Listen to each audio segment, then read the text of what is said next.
بسم الله الرحمن الرحيم الحمد لله والصلاة والسلام على رسول الله أما بعد قال المصنف الأصل الثالث.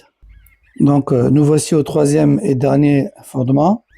معرفة نبيكم محمد صلى الله عليه وسلم. Troisième fondement qui est la connaissance de notre prophète Muhammad صلى الله عليه وسلم. وهو محمد بن عبد الله بن عبد المطلب بن هاشم وهاشم من قريش وقريش من العرب والعرب من ذرية إسماعيل بن إبراهيم الخليل عليه وعلى نبينا أفضل الصلاة والسلام. وله من العمر 63 سنة منها 40 قبل النبوة و23 نبيا رسولا. نبئ بإقرأ وأرسل بالمدثر وبلده مكة وهاجر إلى المدينة. Donc notre prophète sallallahu alayhi wa sallam s'appelle Mohammed, fils de Abdullah, fils de Abd al-Muttalib, fils de Hashim. Hashim est issu de la tribu de Quraysh. Quraysh fait partie des Arabes. Les Arabes sont la descendance d'Ismaïl, fils de Ibrahim al-Khalil, alayhi salam, sur lui ainsi que sur notre prophète. Prière et salut d'Allah. Notre prophète sallallahu alayhi wa sallam est décédé à l'âge de 63 ans, dont 40 avant la mission prophétique et 23 en étant prophète et messager. Il a acquis le titre de prophète, ou plutôt le statut de prophète, par la révélation du verset Iqra dans la grotte, et sa mission de transmission a débuté dès la révélation de Ô toi le recouvert d'un manteau, Al-Muddathir. Sa terre natale d'origine c'est la Mecque, mais il a émigré et fini sa vie à Al-Madinah.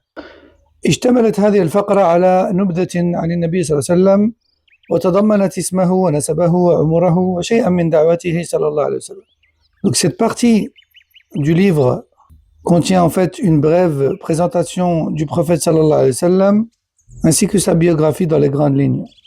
ولا بد أن نعرف عن النبي صلى الله عليه وسلم أمور منها اسمه ونسبه وهو محمد بن عبد الله بن عبد المطلب بن هاشم وهاشم من قريش وقريش من العرب والعرب من ذرية إسماعيل بن إبراهيم عليهما الصلاة والسلام. وكذلك عمره وهو 63 سنة منها 40 قبل النبوة و23 نبيا رسولا. Donc bien sûr qu'il y a un minimum à connaître concernant le prophète sallallahu alayhi wa sallam, à savoir sa lignée et son nom. Donc comme on a dit, Mohammed, fils d'Abdullah, fils d'Abd al-Muttalib, fils de Hashim, qui fait partie de Quraysh, et Quraysh fait partie des Arabes, et les Arabes c'est la descendance d'Ismaïl, fils d'Ibrahim, que la paix et le salut d'Allah soient sur tous. Ainsi que son âge, qui est de 63 ans, dont 40 ans avant la mission prophétique et 23 ans en étant prophète et messager d'Allah subhanahu wa ta'ala. وانقسمت فترة بعثته صلى الله عليه وسلم إلى فترة مكية استمرت 13 عاما وفترة مدنية استمرت 10 أعوام.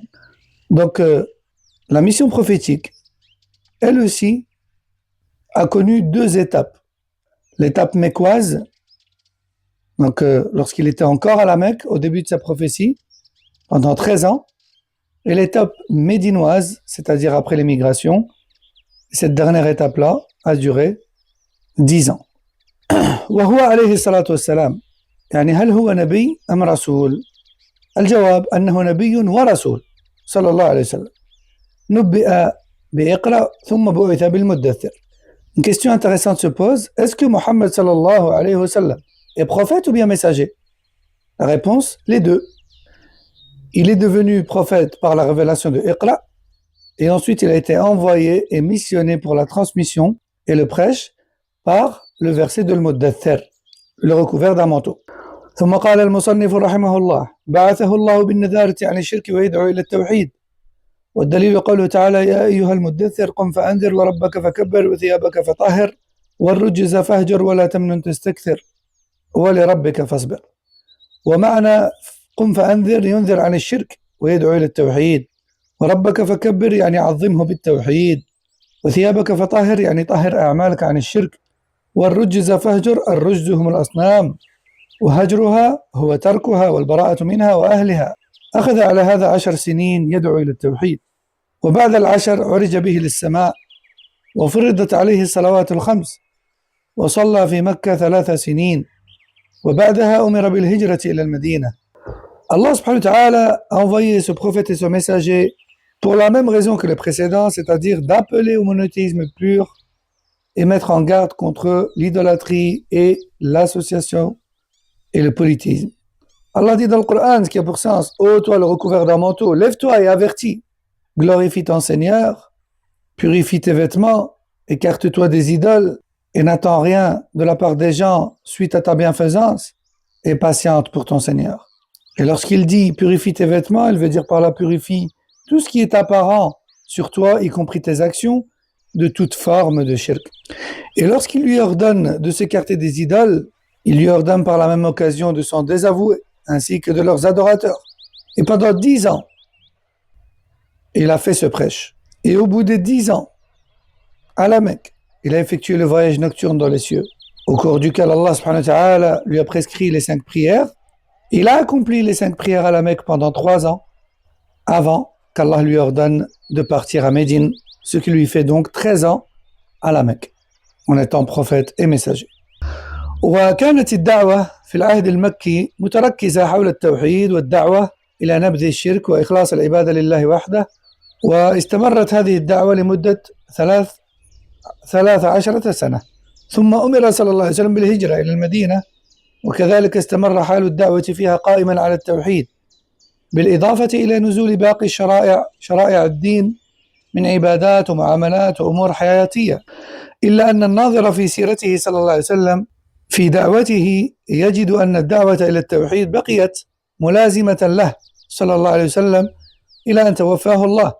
وفي هذا رد واضح وجلي على من يزهد الناس في تعلم التوحيد ويدعي أن التوحيد لا يحتاج لتعلمه إلا دقائق معدودة.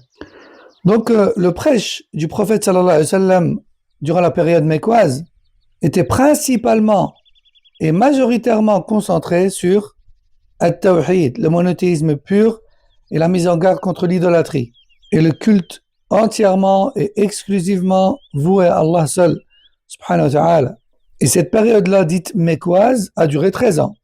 Ensuite, Allah lui a ordonné de partir à Médine. Et là-bas aussi, il a continué à prêcher le tawhid, si ce n'est qu'Allah Azza wa Jal lui a ajouté les prescriptions législatives religieuses. Mais en regardant de manière générale dans sa biographie du début à la fin, on remarque bien qu'il n'a jamais cessé de prêcher le tawhid, et ce jusqu'au dernier souffle. Et ça, c'est une réplique à ceux qui prétendent qu'on n'a pas besoin d'apprendre le tawhid et que celui-ci ne prend que quelques minutes à le comprendre. وقوله رحمه الله عرج به إلى السماء نستفيد منه أن ما أخبر عنه النبي صلى الله عليه وسلم من أمر الغيب نقول فيه آمنا وصدقنا وسلمنا. ونستفيد منه أيضا أهمية الصلوات المفروضة حيث أن الله سبحانه وتعالى فرضها في السماء. Et le passage où le cheikh nous dit, ou plutôt il cite le voyage nocturne dans les cieux du prophète sallallahu alayhi wa sallam, est un passage duquel on tire 2 leçons très importantes.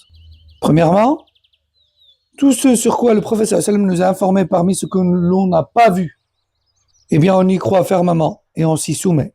Et deuxièmement, on tire l'importance de la prière, car Allah subhanahu wa ta'ala l'a prescrite contrairement au reste des prescriptions dans les cieux. فهذا والله أعلم وصلى الله وسلم وبارك على نبينا محمد وعلى آله وصحبه أجمعين.